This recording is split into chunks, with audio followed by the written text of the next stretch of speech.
en esta revista.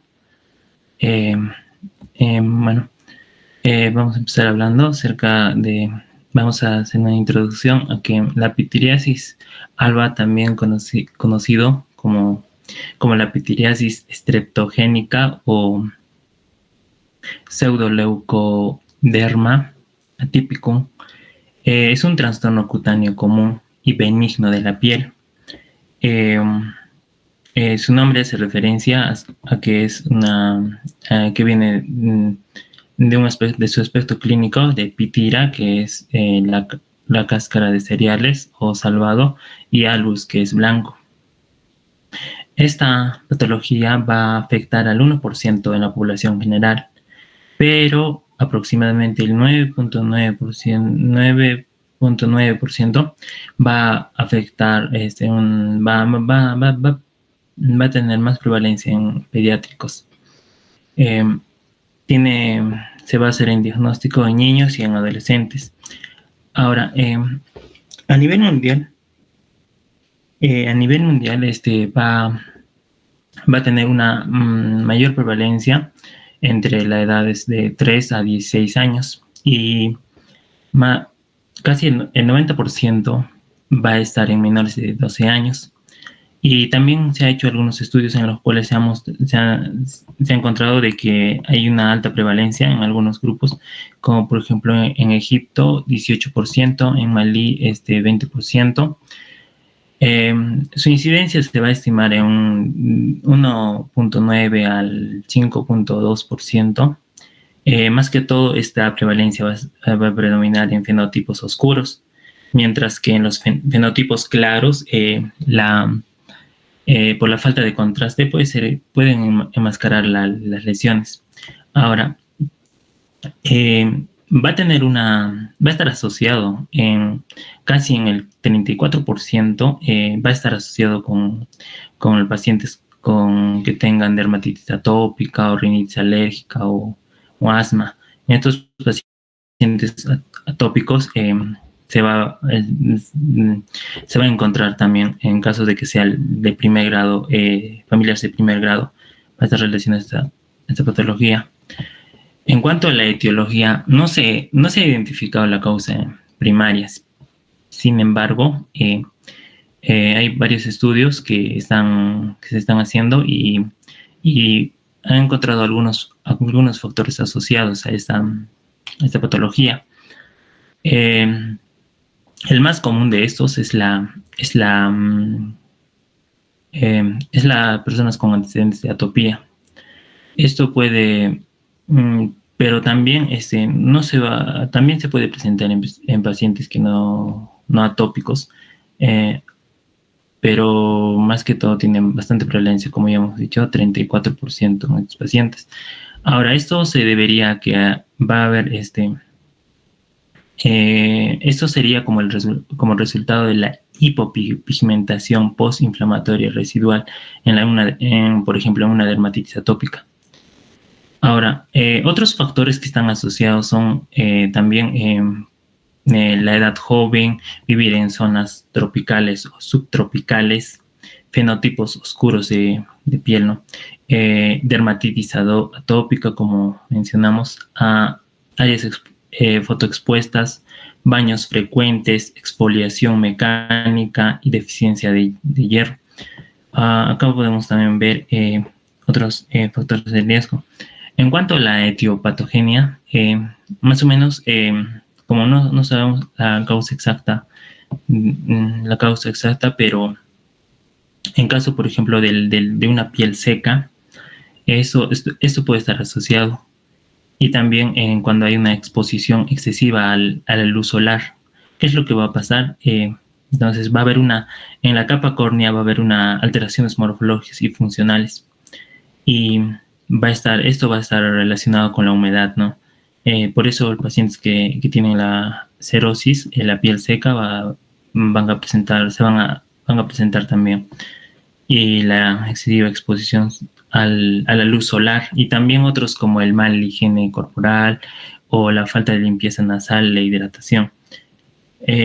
También en casos de la dermatitis atópica, por ejemplo, se dice que hay una como hay la hipocromía se da por cambios postinflamatorios. Puede ser que después de esa postinflamación de dermatitis atópica puede darse también.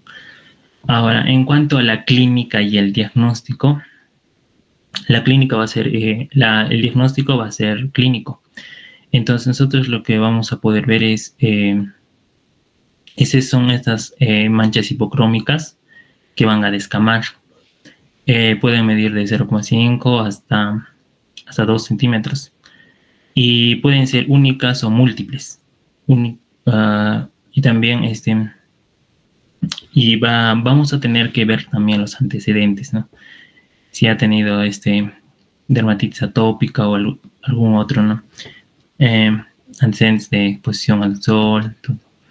Ahora, la clínica se va a caracterizar porque va a presentar múltiples manchas hipocrómicas, redondeadas u ovaladas con márgenes indistintos, únicos o múltiples, acompañadas de un eritema leve y descamación fina. Esto se va a presentar principalmente en áreas expuestas al sol, por ejemplo, principalmente en la cara, en el cuello, en el antebrazo, en la parte superior del tórax. Y también tenemos que, para hacer el diagnóstico, tenemos que buscar datos clínicos de dermatitis atópica, como una erupción eczematosa en los pliegues anticupitales, fosa apoplitea, eczema del pezón, quielitis, fisuras infraauriculares, cerosis, ictiosis, hiperlinealidad de las palmas, conjuntivitis recurrente, dermatitis en manos y pies, también eczema nomular, eczema deshidrótico y también los pliegues de Neuorgan, que ya van a ser sus manifestaciones, ¿no?, de la dermatitis atópica. Ahora, en la clínica vamos a encontrar algunas variantes clínicas.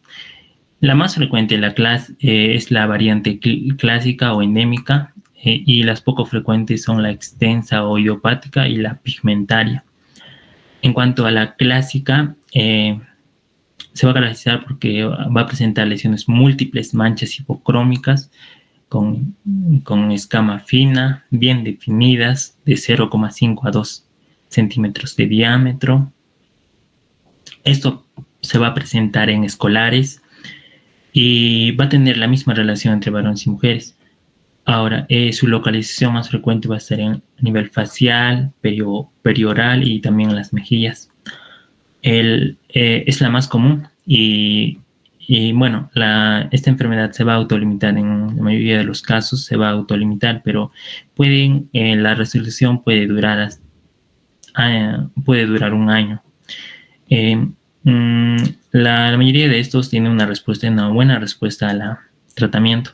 En caso de la variante extensa o idiopática, ya también va a ser lesiones únicas y simétricas.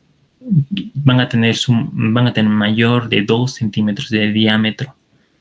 Va a tener un borde descamativo y se van a presentar en adolescentes y adultos jóvenes. Y más frecuente en hombres, al igual que la pigmentaria. Ahora, la localización se va a ubicar en el tórax, en hombros, en cuello, en superficies, zonas expuestas de las extremidades superiores. Va a ser menos común y también se va a autolimitar. En cuanto a la pigmentaria, va a ser múltiples, pero en casos va a tener una coloración azulada y van a tener un tamaño de 1.5 centímetros de diámetro, rodeadas de un halo hipocrómico. La edad de presentación va a ser en niños y adolescentes y también más frecuente en varones y en la región perifacial y mejillas. Ahora, en este caso de la variante pigmentaria sí va a estar relacionado con infecciones micóticas como la tinea capitis o la tinea facialis.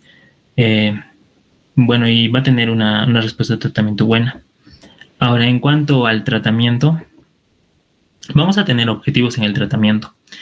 Primero, el primer objetivo va a ser la educación ¿Para qué? Para limitar el exponerse a los factores desencadenantes, como la exposición a la luz solar y también aplicar el protector solar diariamente.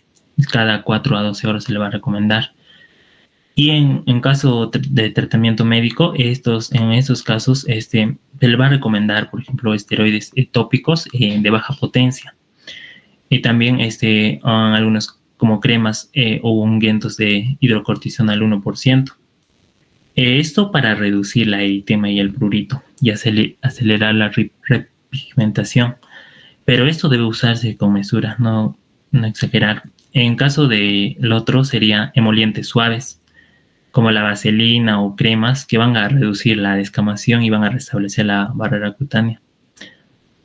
También hay otros tratamientos como los inhibidores tópicos de la calcineurina o como el tacrolimus del 0.1% o el pimecrolimus, el 1%, que van a ser eficaces también. Bueno, eso sería con respecto a mi exposición. Gracias.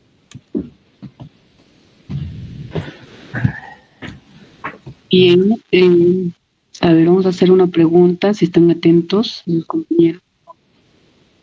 Vamos a llamar a David Quispehuanca. David Quispehuanca. Doctora. David, la pitiriasis alba, ¿en quiénes se da más? ¿En personas adultas, adolescentes, niños?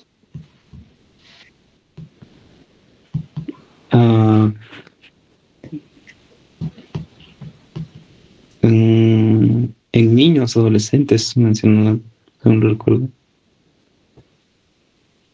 Vamos, hay que estar atentos. Sobre todo se dan sobre todo en adolescentes y niños, ¿no? Porque son los que están más expuestos al sol, ¿no? Es la primera causa que nos menciona. Bueno, al estar cortos de tiempo, vamos a pasar al siguiente expositor, que es Maricel Mamani Huarcaya.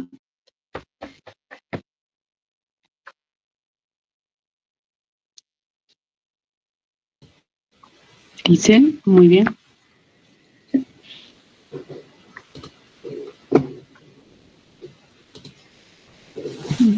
Ya. Doctora, buenas noches, compañeros. Buenas noches. Bueno, voy a continuar con el siguiente tema, que es el líquen escleroso y atrófico. ¿Se me escucha? Se te escucha, Estefania. Continúa. Ahí. Ya. Y ya, bueno, para empezar, a esta enfermedad, al líquen escleroso y atrófico, a lo largo de los años ha tenido diferentes nombres. También se le conocía como balanitis erótica obliterante, distrofia vulvar, también líquen albus o la enfermedad de la mancha blanca. Pero recientemente, en el año 1976, se le acuñó el término ya estandarizado de líquen escleroso. Ya, entonces, ¿qué es el líquen escleroso? Es una enfermedad inflamatoria crónica que se caracteriza por hipopigmentación y atrofia de la piel. Esa va a afectar frecuentemente, en la mayoría de las veces, en la mayoría de los casos, a la piel genital y con mucha menor frecuencia a las zonas extragenitales. Ya. Primero, el líquen escleroso extragenital va a tener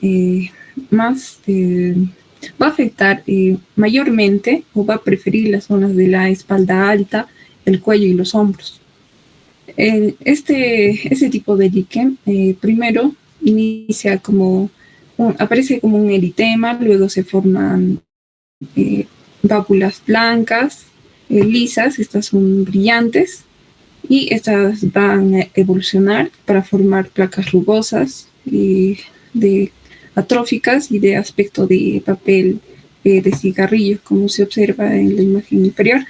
Y esta, ¿no?, es la representación, el papel de cigarrillo.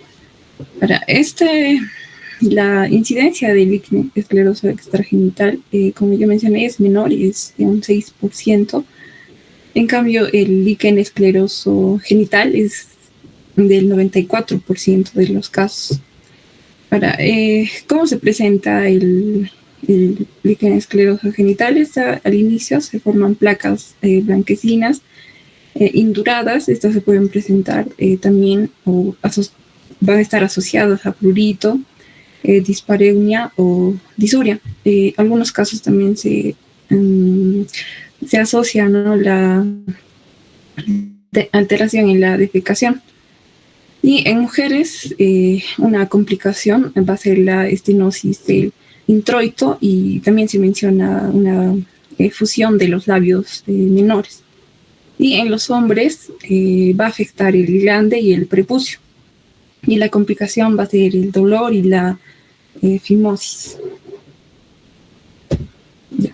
En cuanto a la epidemiología, la prevalencia en la población general a nivel mundial es de 1 en cada 1000 o de 1 en cada 300 a nivel mundial, ¿no? Ahora, la incidencia del líquen escleroso genital va a ser mayor en las mujeres, con una proporción de 10 a 1.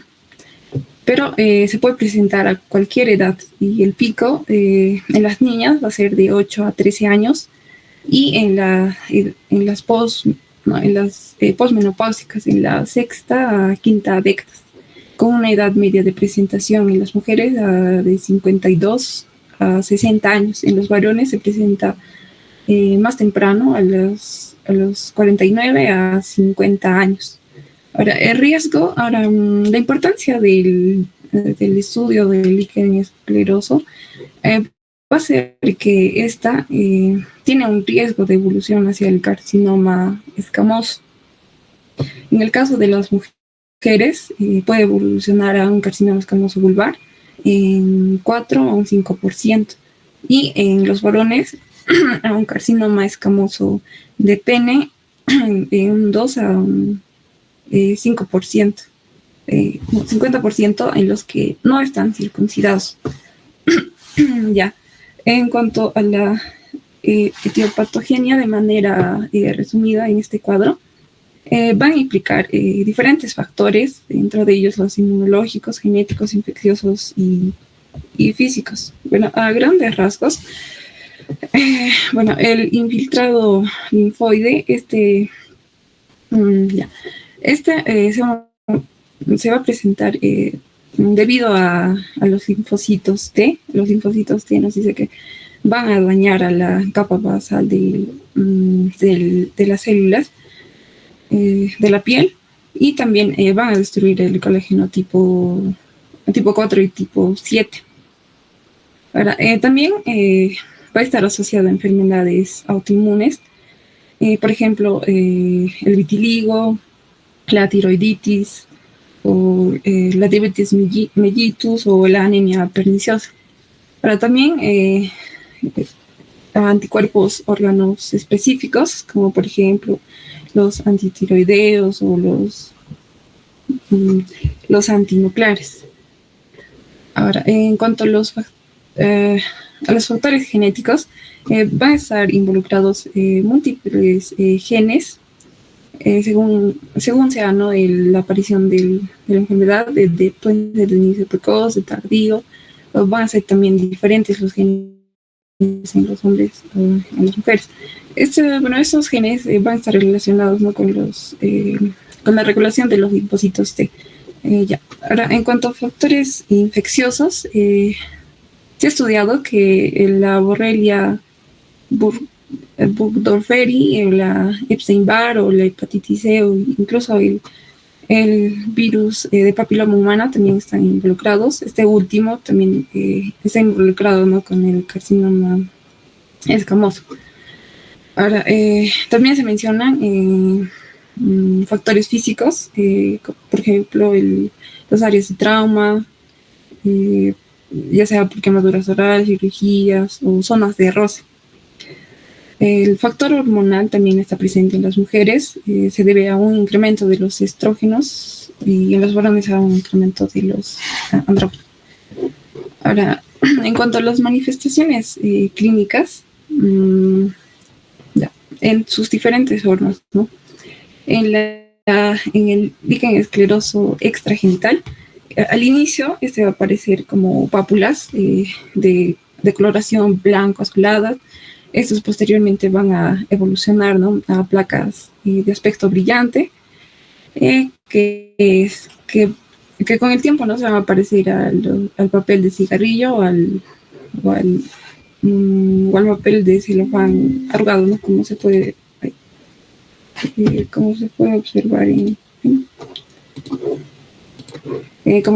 observar en imágenes del papel de cigarrillo. Es similar, ¿no?, ya, y al papel de celofán.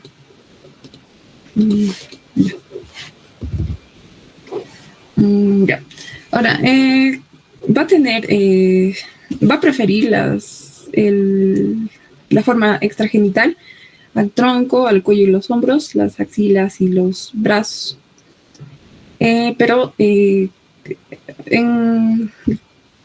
pocos casos se van a presentar o no se van a presentar en las palmas, o en las plantas, o en la región periorbitaria o en el cuero cabelloso. Los síntomas que se van a asociar a esta forma va a ser el prurito, pero ese va a ser ocasional. No se va a presentar en todos los casos. Ahora, en lesiones avanzadas, estas se van a tornar como cicatrices blanquecinas, se van a presentar también como telangiectasias y tapones foliculares. Ya. En cuanto a la forma genital, estas inician como pápulas o placas blancas blanquecinas con eritema, van a evolucionar hacia la esclerosis, también van a presentar telangiectasias y incluso se pueden presentar ampollas hemorrágicas. Ahora, la distribución, como es genital, va a aparecer, ¿no?, en la vulva en la mujer o en la región genitonal. En la vulva puede aparecer, ¿no?, en los labios menores o en los labios mayores. Ahora, su distribución o la forma de aparición de esta va a ser en ojo de cerradura, como se observa en esta imagen, o en forma de 8. Ya. Y en los varones esta se presenta, su aparición es en el glande y en el prepucio, ¿no?, como la imagen inferior también. Ahora, de esta forma la genital nunca va a afectar la vagina ni el himen, en comparación, ¿no?, con el líquen plano, que está así, que sí se afecta a la mucosa. Ya. Ahora, se va a ver asociado a prurito intenso, también disuria y paremia. Ahora, en las lesiones cuando ya más avanzadas, van a presentar fisuras, estenosis o fusión de labios, ¿no?, que es conocido también como la chlorosis vulvar. Y dentro de las complicaciones, se va a presentar en las mujeres la dificultad para la micción y dolor, ¿no?, en el coito. Los varones, fimosis, la balanitis o la estenosis del meato. Ya. Ahora, en cuanto al diagnóstico, lo principal, ¿no?, es la historia clínica, el diagnóstico presuntivo. Este involucra, ¿no?, hallazgos clínicos típicos en la piel, los que ya mencioné, las manifestaciones en las mucosas y en los genitales. Así también se debe averiguar, ¿no?, sobre los antecedentes personales familiares y las enfermedades autoinmunes y realizar un examen ginecológico, ¿no?, en las mujeres exhaustivo. Ahora, se deben realizar estudios complementarios si hay sospecha, ¿no?, de asociaciones a enfermedades inmunes, realizar un perfil tiroideo con anticuerpos o serología, ¿no?, contra la hepatitis C. Ahora, en la histopatología se va a presentar en la epidermis, esta va a ser adelgazada, con hiperkeratosis, el daño a la capa basal, ¿no?, y también se van a formar ampollas. En la dermis, esto va a variar, ¿no?, su presentación según el tiempo. En la fase inicial se van a observar edema papilar, en la tardía colágeno denso, también pérdida de la elasticidad. Y en la tardía vamos a encontrar infiltrado linfocitario. Ahora, la biopsia, esta se realiza en caso de que que sea una presentación atípica en sospecha de malignidad. También cuando se le da el tratamiento para el líquido escleroso y este no responde, ¿no? También o en caso de lesiones persistentes. ¿Y por qué es importante realizar la biopsia? Como ya mencioné, hay un riesgo, ¿no?, de desarrollo de cáncer escamoso. Ya. En cuanto al diagnóstico diferencial, como fui mencionando, dentro de ellos vamos a tener al líquen plano en su forma erosiva o mucosa. El líquen plano sí se va a presentar con erosiones en el introito, ¿no? Y va a tener más olor que picazón. El vitiligo no altera la textura de la piel, también hay despigmentación, pero no tiene síntomas, ¿no? El eczema, la psoriasis y la dermatitis ampullosa autoinmune, la infección por cándida también son los diferenciales del líquen escleroso. Bueno, por último, para el tratamiento, los objetivos que se trazan para son aliviar los síntomas, también detener, ¿no?, la atrofia de la enfermedad, además de prevenir cicatrices y la distorsión, ¿no?, anatómica. Lo mencioné, ¿no?, en el vulva, en algunos casos, o es una complicación también, la fusión de los labios menores, esto sobre todo en las niñas o en los prepúberes, ¿no?, que es ya una complicación. Sí, trata de evitar eso. Y lo principal, ¿no?, evitar la transformación maligna. Ya. Y al paciente se les debe recomendar evitar el uso de productos irritantes como el jabón y en cambio o en su lugar usar emolientes para romper el ciclo de picor o estrías. Ya. Para el tratamiento para el líquen escleroso extragenital hay diferentes, ¿no?, opciones. Puede ser una de la fototerapia, los esteroides tópicos ultrapotentes, o la Tracolimus, que es un ungüento del 0.1%, o esteroides sistémicos o metotrexato. Ahora, en la forma genital, el tratamiento primero, en la primera línea, se usan esteroides tópicos de alta potencia, como por ejemplo puede ser, ¿no?, el clobetasol, esto por 3 meses, y en el tratamiento de segunda línea se opta por los inhibidores de calcineurina tópicos o imiquimotos. Y en caso en los varones se recomienda la circuncisión temprana. Y la cirugía solo está recomendada o solo se usa como tratamiento de las complicaciones asociadas, como ya hablamos de la balanitis o la fimosis. Estos son mis fuentes y muchas gracias por su atención.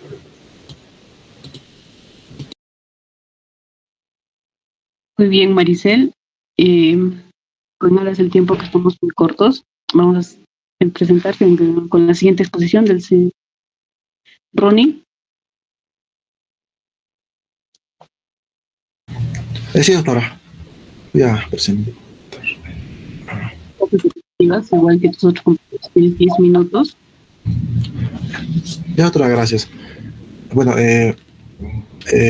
compañeros y compañeras, buenas noches. Doctora, buenas noches. Voy a pasar a explicar lo que es uno de los trastornos pigmentarios más importantes dentro de dermatología, viene a ser vitiligo. Siguiente, por favor. Bueno, ¿qué viene a ser el vitiligo? Es un desorden de despigmentación más frecuente a nivel mundial. Más que todo en su epidemiología viene a ser, en este caso, que va a afectar de un 0,5 a un 2% de toda la población mundial, con independencia según raza o según sexo.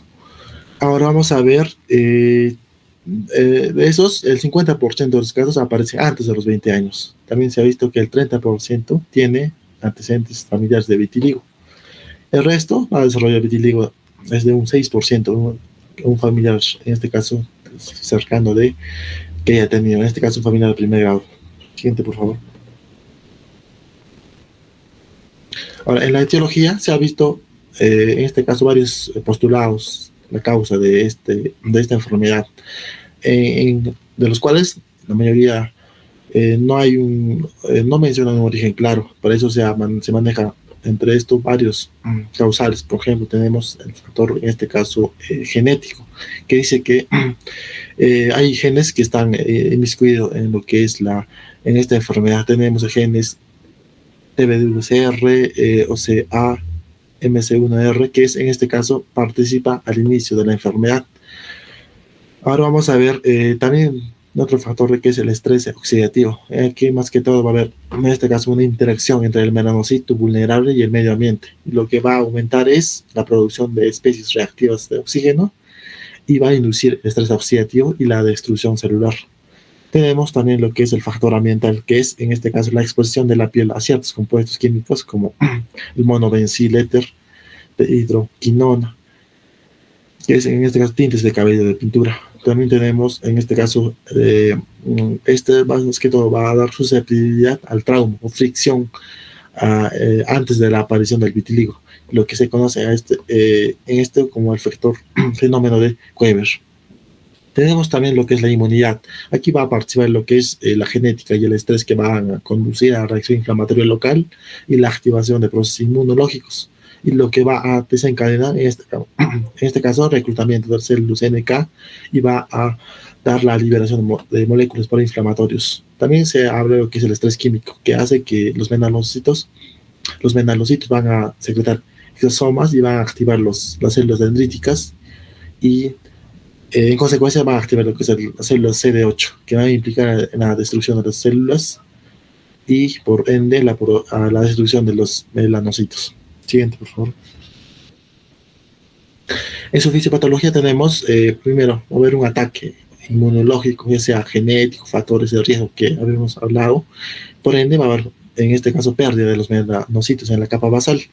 Y esto, más que todo, va a dar como consecuencia degeneración de los melanocitos, y en este caso lo que se le denomina los huérfanos. Siguiente, por favor. En la clínica vamos a ver más que todo que por un periodo es asintomático, pero el curso es variable. Se van a presentar como máculas que van desde 5 milímetros hasta 5 centímetros de diámetro. El color se parece a lo que lo denominan como el color de tiza. Es un color blanco pálido con bordes bien definidos. Tiene bordes convexos. Se ha visto una variante de todo esto, lo que es el vitíligo tricromo, que es en este caso la participación en este caso básicamente el blanco, el color marrón, inclusive el claro o el marrón oscuro. Tenemos también lo que es en este caso por causas de repigmentación espontánea. Siguiente, por favor. La distribución del vitíligo, más que todo, tiene un predominio distal, ya sea orificial, ya sea puede ser simétrico, también una distribución focal, más que todo en varias máculas, en zonas donde inicia, en este caso, la enfermedad. Tenemos la distribución generalizada, que es la más frecuente, una distribución difusa, ya sea con máculas despigmentadas, a menudo con simetría. Tenemos lo que es la distribución vulgaris, que es la más característica, en este ocurre alrededor de los ojos, de la boca y de los dedos, también en los codos y las rodillas. Tenemos también lo que es el patrón de la punta de los labios, que afectará a la piel de rodear la boca, así como también la porción distal de las manos y los pies. Y también tenemos un vitíligo universalis, que es el vitíligo generalizado extenso. Siguiente, por favor. Ahora, algunos datos asociados a las manifestaciones cutáneas que vamos a tener, por ejemplo, a nivel de lo que es el cabello, ¿no? Se lo menciona como el cabello blanco, cabello prematuramente gris. Tenemos las zonas circundantes al cabello, que son blancos, análogos a las manchas del vitíligo. Tenemos lo que es la alopecia nevus, que son en este caso circular alrededor de uno o varios nevus melanocíticos. Tenemos en pacientes, como es el caso de los ancianos, estos se van a dar más que todo por también un factor que es el envejecimiento de cada uno de estos. Siguiente, por favor. Algunas patologías asociadas a esta enfermedad tenemos las enfermedades tiroideas, que se ha visto que es uno de los factores más comunes y más importantes, que va a ayudar lo que es al aumento del vitiligo. Y más que todo predomina en la mujer, con una prevalencia de 19%. Tenemos la alopecia areata, los psoriasis, diabetes tipo 1, anemia perniciosa, de Addison, lupus y artritis reumatoide. Tenemos alteraciones visuales, auditivas, síndrome de Yaradas es una presentación rara del vitiligo, que es tinnitus, presenta fotofobia, vertigo, acusia, meningitis, otitis sintomática, alopecia y poliosis. Y también tenemos lo que es otro patología asociada, que es el síndrome de Alessandrini, que es en este caso en adolescentes, presencia de vitiligo, poliosis, rinitis unilateral degenerativa y sordera bilateral. Siguiente, por favor.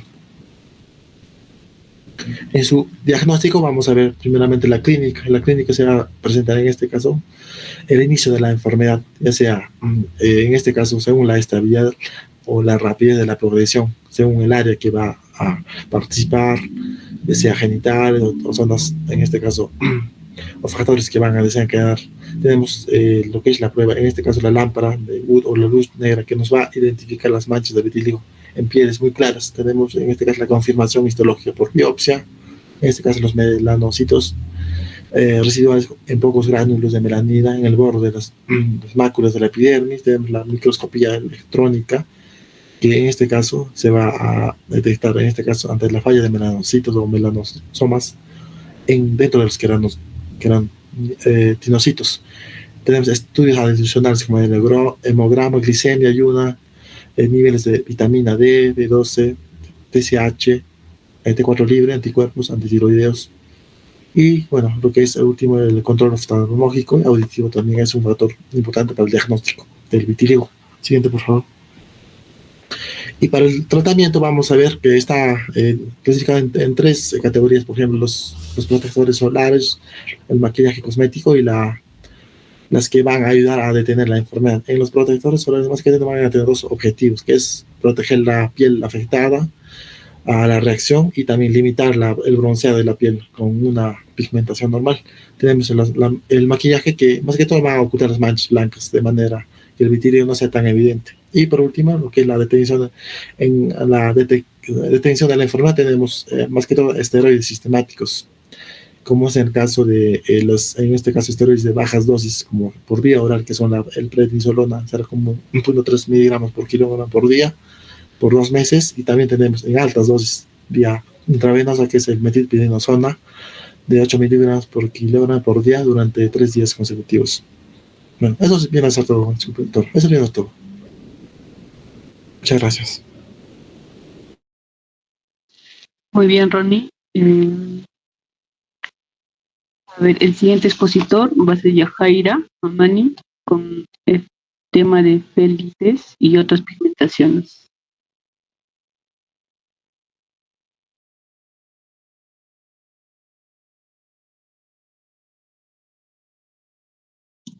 Buenas noches, doctora. ¿Se puede ver mi pantalla? Se nota, Yajaira. Igual. Gracias. Bien, compañeros, buenas noches, doctora, buenas noches. Vamos a continuar con este grupo de exposiciones, comentando ahora acerca de efélides y otras pigmentaciones, para lo cual vamos a comenzar primero con una breve definición de lo que son, ¿no?, las efélides, o también conocidas como las pecas. Estas vienen a ser máculas hiperpigmentadas de una dimensión pequeña, aproximadamente entre 1 a 4 milímetros, las cuales se van a presentar de forma bien delimitada. Su coloración habitual es un marrón claro, que van a aparecer en áreas fotoexpuestas. Esto es muy importante para poder diferenciarlas de otras patologías, ¿no?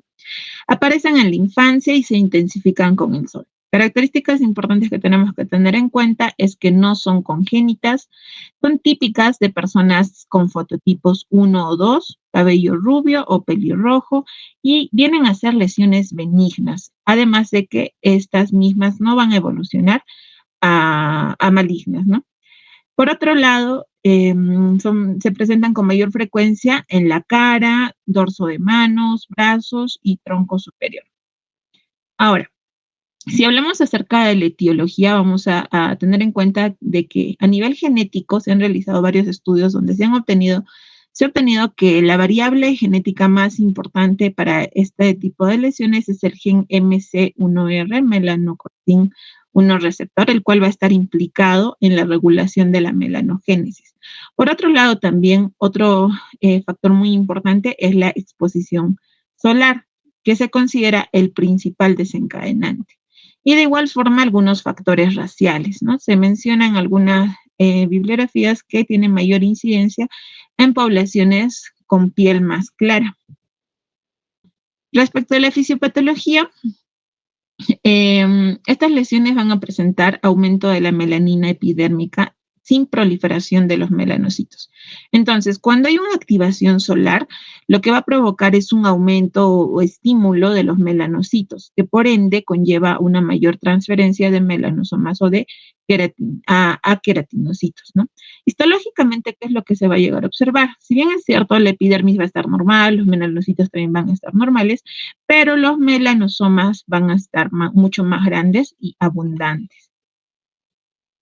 Respecto a la clínica, lo que vamos a ver en estas lesiones, como podemos visualizar, ¿no? Son máculas que se van a ver de una coloración marrón claro, menores a 5 milímetros. La distribución se considera simétrica y principalmente se va a presentar a nivel de la cara, las cuales, como vemos, no van a estar elevadas, tampoco presentan ningún dolor en el paciente y las mismas van a aumentar con el sol. A nivel estacional, lo que podemos ver es que en el verano, por ejemplo, pueden llegar a presentarse más. ¿Por qué? Porque la exposición al sol es mayor y evidentemente se van a reducir mucho más en una época del invierno, por ejemplo. No aparecen al nacer, de hecho estas lesiones comienzan en la infancia a partir de los 2 años y es característica, ¿no? Ya o muy frecuente en los niños. Respecto al diagnóstico, lo hemos abarcado en 3 aspectos importantes, comenzando con la parte clínica, donde es importante tomar en cuenta la edad de inicio para poder también ubicarlo, ¿no? De acuerdo al patrón de edad en el que se va a presentar. La distribución también, como lo habíamos comentado, hay ciertas zonas donde se presenta con mayor frecuencia y la evolución estacional, ¿no? También a nivel clínico. Por otro lado, ya un análisis mucho más exhaustivo mediante la dermatoscopía. ¿Y qué es lo que vamos a observar en la misma? Un patrón reticulado homogéneo. La biopsia es como un aspecto importante para el diagnóstico, pero solo se va a usar cuando hay mucha duda diagnóstica, debido a que también no es muy complejo diagnosticarlo con solo clínica y dermatoscopía. Por otro lado, el diagnóstico diferencial, ¿no? Tenemos que diferenciarlo de otras lesiones dermatológicas también frecuentes, como son los lentigos solares, nevus, la melanosis de Becker o las manchas café con leche, que como podemos ver tiene cierta semejanza, pero en cuanto a algunas características va a ser muy diferente. Respecto al tratamiento, lo que vamos a considerar en primera línea es la fotoprotección. Como lo habíamos comentado, estas lesiones aumentan mucho más a la exposición solar. Por ende, es muy importante evitar esa exposición solar directa y también el uso de bloqueadores solares, ¿no? Recomendados con un factor protector solar mayor a 50. Si ya estas lesiones son mucho mayores y afectan tal vez la calidad de vida del paciente, entonces también el uso de tópicos despigmentantes, los cuales tenemos los más característicos, ¿no? Los retinoides, el ácido acelaico, la hidroquinona, la cual más bien va a tener un uso limitado. Y en cuanto a los láseres pigmentarios, esto ya se puede tomar en cuenta ya para un tema estético, tal vez, puesto que también su coste es mayor. Y en este caso tendríamos el láser Alejandrita Witchet, el cual va a tener un buen resultado estético, pero también tiene un efecto adverso importante, que es la hiperpigmentación transitoria, es algo que también hay que tener en cuenta o comunicarlo, ¿no? A los pacientes. Respecto a otras pigmentaciones, para poder diferenciarlo y también a tomar en consideración, tenemos el lentigo solar, que son máculas hiperpigmentadas, las cuales se van a dar con mayor frecuencia en adultos mayores y principalmente, como su nombre lo dice, por daño solar. La melanosis de Becker son placas hiperpigmentadas, estas con vello, y se presentan con mayor prevalencia en adolescentes varones. Las manchas café con leche van a ser máculas planas, marrones, mayores a 0.5 centímetros y van a estar asociadas al factor NF1. También se presentan a nivel, en cuanto a, bueno, cuantitativamente son múltiples. Y el melasma, ¿no? Que es una pigmentación facial, una hiperpigmentación facial simétrica y se va a dar con mayor frecuencia en mujeres y tiene un mayor factor hormonal. El neomelanocítico es una proliferación benigna de los melanocitos, pero va a tener un origen congénito o adquirido. Entonces también es muy diferente a los efélides. Ya para finalizar, vamos a dar lectura un pequeño caso clínico para poder aplicar lo aprendido, ¿no? Y nos dice: niña de 6 años, fototipo 1, traída por su madre por múltiples manchitas marrones claras en la cara, que aumenta en verano y disminuye en invierno. No hay antecedentes familiares de melanoma. Al examen presenta máculas pequeñas, bien delimitadas, hiperpigmentadas en región malar. El diagnóstico más probable vendría a ser los efélides, ¿no? Un aspecto importante aquí, la edad de la niña, el fototipo, como lo habíamos dicho, es típico de efélides, el fototipo tipo 1 y 2, las máculas marrón claro en mejillas también, que son bien delimitadas, además de que nos menciona que aumentan en verano y disminuyen en invierno, y con eso ya podemos asociar que es una lesión benigna, ¿no? En este caso los efélides. Lentigo solar no puede ser porque parecen adultos y además no se aclaran en invierno, los nevus melanocíticos suelen ser elevados, no van a cambiar con el sol, y la melanosis de Becker aparece en adolescentes, además de que es grande, unilateral y se presenta más todo en el tronco. Eso es todo, doctora. Muchas gracias. Muy bien, Yajaira. Tu tema está bastante bonito. Me hubiera gustado más que hubieras tocado en la parte de los melanomas, las características de los melanomas, ¿no? Para hacer un diagnóstico diferenciales, ¿no? Hay que ver si pueden ser benignas o pueden ser malignas, ¿no? Una que vamos a ver en esas melanomas van a ser la simetría. Tenemos que ver en el borde, el color, el diámetro y la evolución de estos melanomas, ¿no? Hubiera sido bueno que pongas un cuadrito de esa parte, que es muy importante, que no se ve mucho, pero sí se ve en muchos casos en los hospitales que desarrollan muy rápido estos melanomas que pueden ser cancerígenos, ¿no? Bueno, solo eso acotando al tema que has expuesto. Excelente. Y ahora pasaremos a la siguiente, el expositor, Luis Ángel Maquera, fotodermatosis. Sí, doctora. Bueno, Luis Ángel, tienes 10 minutos para presentar tu tema. Bien. Doctora, compañeros, muy buenas noches. Voy a empezar con la última parte de la exposición, que es la fotodermatosis y la quelitis actínica. Ambas están relacionadas con exposiciones al sol. Ya. Usé esto de referencia al libro y el artículo. Bien, la fotodermatosis es un grupo de enfermedades cutáneas que están en relación porque se van a exacerbar cuando el paciente está expuesto a los rayos UV del sol. Ahora, esto es un conjunto de muchas enfermedades, ¿no? Que se clasifican como las idiopáticas, que es la que voy a tratar yo, los trastornos por reparación defectuosa de ADN, la fotosensibilización por sustancias químicas exógenas o endógenas, las porfirias, las fotoalergias, la fotosensibilidad y las dermatosis exacerbadas por la radiación ultravioleta, ¿no? El acné vulvar, el síndrome carcinoide, la dermatomiositis, que son temas que van a tocarlo posteriormente. Bien, primero tenemos a la más frecuente, que es la erupción polimorfa solar. Esta patología se presenta más que nada en mujeres y en varones de una relación de 3:1. Afecta a las mujeres que son de piel clara, de un fototipo de 1 al 4. Y se manifiesta de distintas formas, ¿no? Como puede ser por pápulas y vesículas, las placas, las vesículas y ampollas, o puede ser en forma de eczemas. Y la más frecuente es la que se ve en las imágenes, que es la de pápulas. Estos se presentan en el tórax, en los brazos, y por lo general respeta a la cara. Estos pacientes están expuestos al sol y tienen un tiempo de latencia de media hora o puede ser 1 o 2 horas. Ahora, se presentan las pápulas y después de, puede ser 1 día o 7 días, desaparecen. Y lo mejor de esto es que no deja cicatrices. Entonces, el diagnóstico acá es clínico, ¿no? El tratamiento es como en todas las fotodermatosis, es evitar la exposición solar, usar pantallas solares de amplio espectro, los bloqueadores, y de ser el caso que no se controle, el tratamiento ya es tópico con corticoides o también puede ser por vía oral.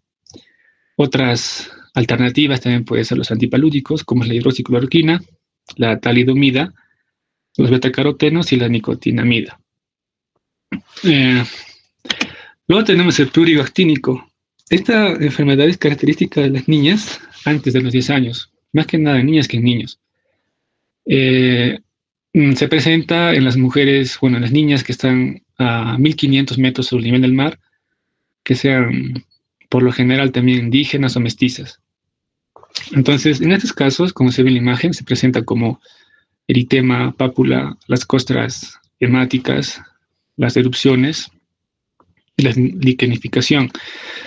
Esto se puede ubicar en las mejillas, en el dorso de la nariz, en la parte inferior de la frente. También puede estar en la parte externa de los brazos, antebrazos. Ya. Y además de esto, se acompaña de prurito. El prurito es tal que estas niñas generalmente se producen alopecia justo en la cola de la ceja por el prurito intenso. El diagnóstico también es clínico y el tratamiento es como, bueno, siempre no evitar la exposición a la luz solar y con tratamiento bioral también con cloroquinas. El difosfato de cloroquina de 250 miligramos por las mañanas, así por varios meses. O la otra opción sería la talidomida de 100 a 200 miligramos por la noche. Luego tenemos a la dermatitis actínica crónica, más frecuente en varones adultos mayores. En estos pacientes, primero hay prurito en el cuello y en la cara, o también en los trozos de las manos, y que posteriormente se presentan eczemas, pápulas. Lo característico de esta enfermedad es que las lesiones, por ejemplo, las eczemas, las pápulas, se extienden hacia zonas donde no han sido expuestas al sol. Por ejemplo, en este paciente puede estar en el hombro o en la espalda, ¿no? Y el diagnóstico también es clínico, el tratamiento es también evitar el sol y en casos de que haya resistencia o ya sea mucho tiempo, usamos la aciatropina, 2.5 miligramos por kilo al día. Y la menos frecuente es la urticaria solar. También es más frecuente en la mujer que en el varón. Y aquí tiene un tipo de reacción de hipersensibilidad tipo 1, mediadas por inmunoglobulina E. Estas mujeres se exponen al sol, pasa media hora y se presentan, como se ve en la imagen, en forma de abones. Después, entonces la mujer se aleja del sol y pasa 1 o 2 horas y ya desaparece la lesión. Entonces el tratamiento es también no estar expuesta al sol, ¿no? Ya. Y ya para finalizar tenemos la queratitis actínica. Este es un subtipo de una queratitis actínica. Es una lesión premaligna porque evoluciona a un tipo de carcinoma. Entonces, y también está relacionada con la exposición al sol por los rayos UV. Y más que nada es frecuente en los varones que son ya adultos mayores. Y se presenta, y también que tengan sean consumidos que en el tabaquismo, en los inmunosuprimidos también. Ya, entonces, y aquí como en la imagen se ve, se presenta en forma de una placa reseca, con fisuras o descamaciones, o también puede estar acompañada, como se ve en esta imagen, por úlceras. El diagnóstico también es clínico, y como es una lesión premaligna, lo que se hace es una biopsia para confirmar la presencia de displasia o carcinoma in situ. El tratamiento en estos casos es usar los antineoplásicos, ¿no? Que es el 5-fluorouracilo o el imiquimod para eliminar células displásicas. Y eso sería todo en cuanto a mi exposición, doctora. Muchas gracias.